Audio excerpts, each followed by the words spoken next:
오버더탑 코멘트 5월 5일 세계는 지금. 안녕하세요. 잔인한 달인 4월이 지나가고 계절의 여왕이자 가정의 달인 5월이 시작되었습니다. 오늘 어린이날엔 비가 온다는데 비가 오는 어린이날엔 아이들과 함께 어디를 가야 할까요? 세계 곳곳에서는 자연재해에 관한 뉴스들이 많이 나온 한 주였습니다. 중국에서는 고속도로가 붕괴되어 최소 36명이 사망을 했으며 브라질에서는 닷새 동안 내린 비로 인해 최소 39명이 사망을 했습니다. 텍사스주에서는 하루에 280mm의 비가 내리기도 했고 강한 폭풍우까지 있었습니다. 케냐에서도 홍수로 피해를 봤습니다. 바이든 대통령은 모금 행사에서 미국의 이민 정책을 옹호하는 연설을 하면서 러시아와 중국을 언급하며 이민자를 원하지 않는 국가라고 했으며 인도와 일본을 외국인을 혐오하는 국가라고 불렀습니다. 곧 한국도 언급을 하겠군요. 그런데 미국 대학가에서는 강렬한 반이스라엘 시위가 일어나고 있고 바이든 대통령은 어떻게 해야 되는지를 고민하고 있을 것입니다. 우크라이나와의 전쟁, 대만과의 문제, 값싼 중국의 수출품, 중국의 인권 문제 등을 두고 중국과 미국이 대립하고 있지만 적어도 판다 외교는 다시 시작을 합니다. 50년 넘게 판다곰을 미국 동물원에 빌려줬던 중국은 2마리 자이언트 판다들을 샌디에고 동물원에 보낼 것이라고 밝혔습니다. 증시에서는 set in May and go away라는 말이 있습니다. 역사상 5월의 주식시장이 가장 좋지 않았다는 것인데요. 하지만 올해는 AI와 로봇과 반도체 열풍으로 그렇게 쉽게 하락하지 않을 것이라고들 하는데 한번 두고 보시죠. 금요일에 발표된 미국의 4월 비농업 고용 수치는 17만 5천 명이 증가하면서 예상보다 떨어진 모습을 보였고 실업률은 3.9%로 3월에 3.8%보다 약간 올랐습니다. 시간당 평균 임금은 0.2% 상승한 34.75달러였습니다. 이것 또한 예상치인 0.3% 상승을 밑돌았습니다.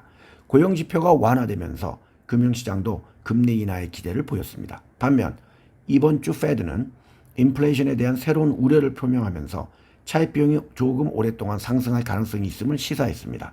그러면서 그들은 만장일치로 연방기준금리의 목표 범위를 5.25%에서 5.5%로 작년 7월 이후 계속 유지하기로 결정했습니다. 따라서 달러는 여전히 강세로 갈 것으로 보입니다. OECD는 올해 우리나라의 경제 성장률 전망치를 1월에 전망했던 2.2%보다 0.4% 높은 2.6%로 상향했습니다. 반도체 수출의 호조세가 지속되면서 내수 또한 하반기 이후 회복될 것으로 진단했고 올해 인플레는 2.6%, 내년에는 목표 수준인 2%까지 낮아질 것으로 예측했습니다. 금요일부터 내일까지는 일본의 휴일이지만 2번 정도의 엔화에 대한 정부의 개입이 있었던 거로 의심이 되면서 엔화가 강세로 갔지만 눈이 말씀드리듯이 엔화의 강세는 기대하기가 어렵습니다. 시진핑 주석은 5년 만에 처음으로 5월 5일부터 10일까지 5일간 프랑스, 세르비아, 헝가리를 방문할 예정입니다. 이것은 유럽연합 쪽이 훨씬 더 많은 경제적 기회를 중국에게 제공한다는 것을 의미합니다. 프랑스의 마카롱 대통령은 중국 기업들이 전기차 배터리 공장을 프랑스에 건설하기를 원하며 엘리제궁에서의 만찬에 시진핑 주석을 초대했습니다. 또한 중국의 국영 선전 매체들이 자국의 기술주들과 협력해서 외국인들의 정보를 수집하고 있다고 워싱턴 포스트지가 보도했습니다. 특히 미국인의 이용자가 1억 명에 달하는 또 최근 마동석이 광고하는 알리익스프레스와 더불어 한국에서도 엄청나게 광고를 하는 온라인 쇼핑 플랫폼 기업인 테무는 중국의 국영 인민일보와 이용자의 정보를 공유하는 것으로 나타났습니다. 지난달 미국에서는 중국의 틱톡을 겨냥해 모 회사로부터 분리되지 않을 경우 미국 내 서비스를 금지하는 법안이 통과된 가운데 미국과 중국의 불신의 골이 깊어지고 있습니다. 화웨이는 워싱턴에 본사를 둔 독립재단을 통해 하버드를 포함한 미국 대학의 최첨단 연구에 비밀리에 자금을 지원하고 있습니다. 이미 미국 정부의 블랙리스트에 오른 화웨이는 2022년에 시작된 이래로 수백만 달러를 상금으로 냈으며 전 세계 과학자들로부터 수백 건의 제안을 받았습니다. 푸틴 대통령은 새로 대통령으로 취임한 지 약 일주일이 좀 넘어서 일정은 바뀔 수 있지만 5월 15일부터 16일 사이에 중국을 방문해서 시진핑 주석을 만난다고 합니다.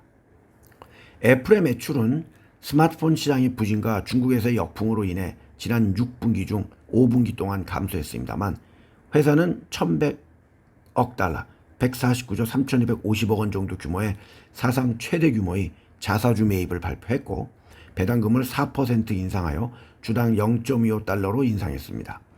세계 최대 검색 엔진 업체인 구글이 자사의 검색 엔진을 아이폰의 기본 설정으로 탑재하기 위해 2020년 애플에게 200억 달러, 27조 5천억 원 정도를 지급한 것으로 나타났습니다. 현대차 그룹의 중국 시장 내 입지는 지난해 시장 점유율이 1.6%까지 떨어지면서 최악이 되었습니다. 2002년 처음 중국에 진출해서 한때는 10% 이상의 점유율을 차지했던 현대차 그룹의 중국 실적이 악화된 주요 원인 중 하나로 2017년 사드 사태를 꼽을 수 있습니다. 중국 법인의 매출도 급감했습니다. 현대차 중국 법인의 지난해 매출액은 4조 7,630여 원입니다. 지난 2016년의 20조 1,287억 원과 비교하면 약 77%가 줄어든 것입니다. 같은 기간 기아의 중국 법인도 매출액은 2조 4,706억 원으로 약 75% 감소했습니다. 현대차 그룹은 중국 법인 경영 악화로 한때 5개까지 가동되던 현지 공장을 3개로 줄였고 올해도 1개 공장을 추가로 매각할 예정입니다. 기아 또한 2019년에 공장 1개를 매각했고 현재 2개 공장만 가동 중입니다. 하지만 현대차 그룹은 중국 시장을 포기하지 않는다고 합니다. 워낙 절대적인 수요가 많기 때문입니다. 현대차 그룹은 이번 베이징 모터쇼에 계열사를 포함하여 그룹 소속 직원 약 1,200명을 보내서 중국 시장의 트렌드를 확인하고 위기를 타개할 해법을 찾으려고 했습니다. 물론 분위기 반전은 쉽지 않아 보입니다. 이유는 중국 현대자동차의 기술 수준이 너무 많이 올라왔기 때문입니다. 중국의 BYD는 어느덧 글로벌 전기차 1위 회사가 되었고 니오 또한 배터리를 탈부착하는 기술을 상용화하는 데 성공했습니다. 심지어 샤오미와 화웨이 같은 가전업체도 전기차를 선보이고 있습니다.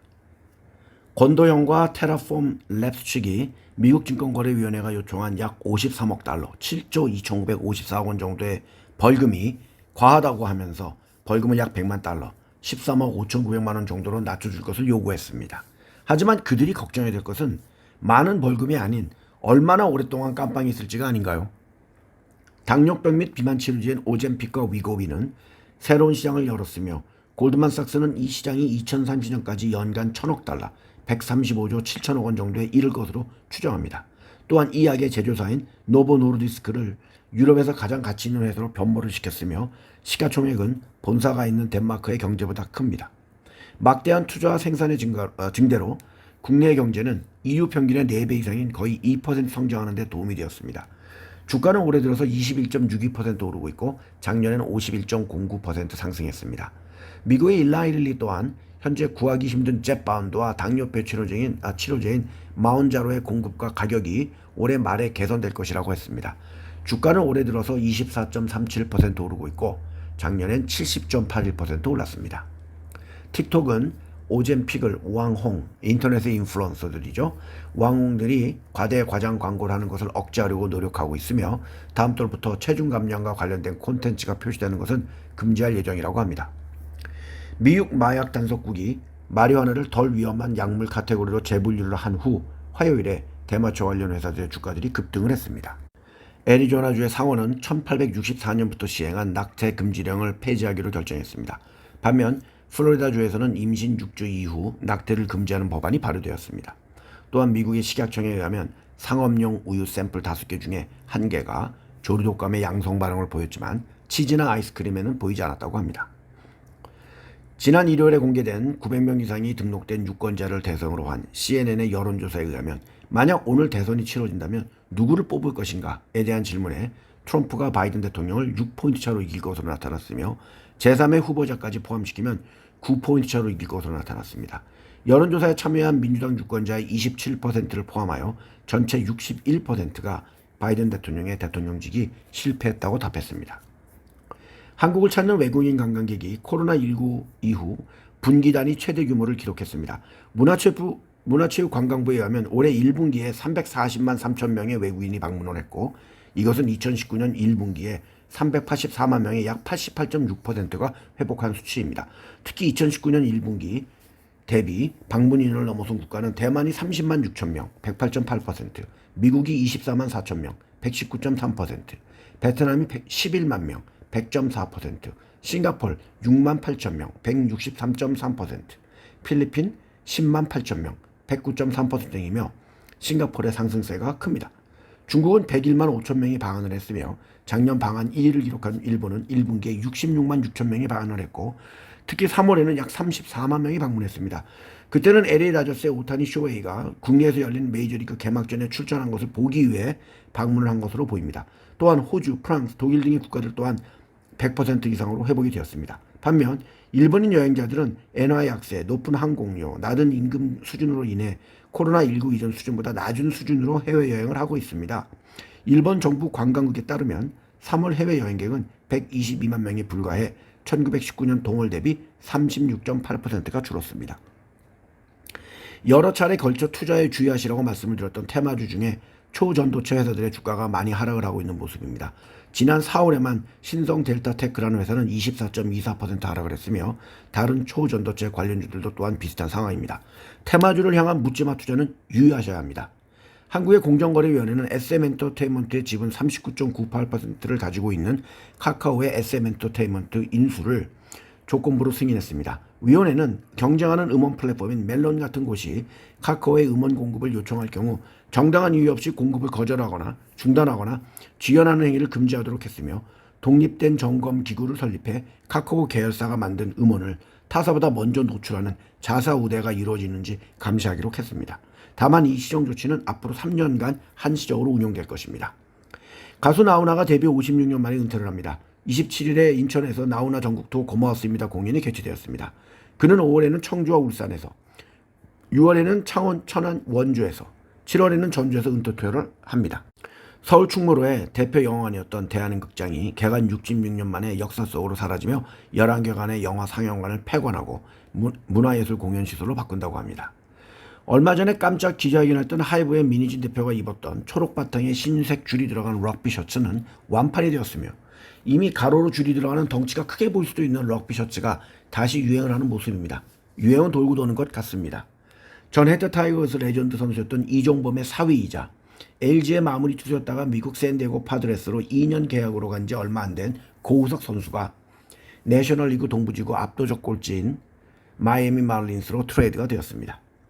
지난 26일 올해 파리에서 열릴 올림픽에 참가하기 위해 23세 이하 남자 축구 대표팀이 신태용 감독이 이끄는 인도네시아에게 최종 예선 8강전에서 승부차기로 져서 40년간 이어온 남자 축구 올림픽 본선 진출 기록이 깨졌습니다. 한국은 피파 랭킹 23위이고 인도네시아는 134위입니다. 그런데 당장 파리올림픽에 출전하는 단체 구기 종목은 여자 핸드볼 하나뿐입니다. 한국이 이번 파리올림픽의 목표는 170명이 참가해서 금메달 5개에서 6개입니다. 이것은 1984년 LA 올림픽 수준, 금 6개, 은 6개, 동 7개로 뒷걸음을 쳤다는 의미입니다. 2008년 중국의 베이징에서는 267명이 참가하여 금 13개로 7등을 했고 2012년 런던에서는 248명이 참가해서 금 13개로 5등을 했고 2016년 브라질 리우에서는 204명이 출전해서 금 9개로 8등을 했고 2020년 동경에서는 237명이 출전해서 금 6개로 16등을 했습니다. 하향세의 이유 중에 가장 큰 것은 인구의 수가 줄기 때문입니다. 또한 자녀를 운동선수로 키우려는 가정도 줄었습니다. 또한 단체나 레슬링이나 유도 같은 투기 종목보다는 기록 종목이나 신체 접촉이 적은 종목으로 바뀌고 있습니다. 즐거운 한 주가 되시길 바랍니다. 감사합니다.